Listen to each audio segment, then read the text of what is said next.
বলিউড অভিনেতা সলমান খান আবারও সামাজিক যোগাযোগ মাধ্যমে আলোচনায়। সম্প্রতি এক সাক্ষাৎকারে দেওয়া তার একটি মন্তব্য ভাইরাল হওয়ার পর নতুন করে শুরু হয়েছে বিতর্ক। অনেকের ধারণা সলমান পরোক্ষভাবে আলোচিত সিনেমা ধুরন্ধর দ্য রিভেঞ্জ এবং সেটিকে ঘিরে চলা রাজনৈতিক বিতর্কের দিকেই ইঙ্গিত করেছেন। ভাইরাল হওয়া সেই ক্লিপে সলমানকে বলতে শোনা যায়, আপনি যদি সত্যিই কোনো কিছু পছন্দ করেন তাহলে সেটা করা উচিত, তবে সেটি নৈতিক, আদর্শিক ও আবেগগতভাবে সঠিক হতে হবে। আর এখন তো রাজনৈতিকভাবেও সঠিক হতে হয়। যদিও তিনি সরাসরি কোনো সিনেমা বা অভিনেতার নাম উল্লেখ করেননি, তবু সামাজিক যোগাযোগ মাধ্যমে অনেকেই মন্তব্যটিকে ধুরন্ধর দ্য রিভেঞ্জের সঙ্গে যুক্ত করছেন। ভিডিওটি প্রকাশে আসার পর থেকেই এক্স, সাবেক টুইটার ও রেডিটে শুরু হয় আলোচনা।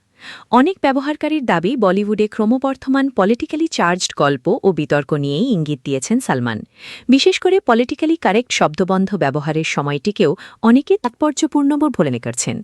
তবে আর এক অংশের মত, সাধারণ একটি মন্তব্যকে ঘিরে অতিরিক্ত ব্যাখ্যা দাঁড় করানো হচ্ছে। এখন পর্যন্ত সলমান খানের মন্তব্যের সঙ্গে ধুরন্ধরের কোনো সম্পর্ক রয়েছে এমন আনুষ্ঠানিক নিশ্চিত তথ্য পাওয়া যায়নি। পরিচালক আদিত্য ধর নির্মিত এবং রণবীর সিং অভিনীত ধুরন্ধর দ্য রিভেঞ্জ 2026 সালের অন্যতম বড় বলিউড হিট হিসেবে বিবেচিত হচ্ছে।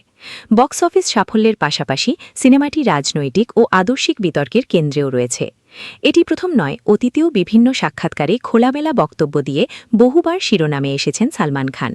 একই সাক্ষাৎকারে তিনি জানান, সাধারণত পুরো স্ক্রিপ্ট পড়েন না তিনি, বরং নির্মাতাদের কাছ থেকে গল্প শুনেই সিদ্ধান্ত নিতে স্বাচ্ছন্দ্য বোধ করেন। গুরুত্বপূর্ণ সিনেমা সিদ্ধান্তে বাবা সেলিম খানের মতামতের ওপরও নির্ভর করেন তিনি। এদিকে খুব শীঘ্রই সলমানকে দেখা যাবে মাতৃভূমি সিনেমায়। জানা গেছে, 2020 সালের ভারত চীন লাদাখ সংঘাতকে কেন্দ্র করে নির্মিত হয়েছে যুদ্ধভিত্তিক এই চলচ্চিত্র।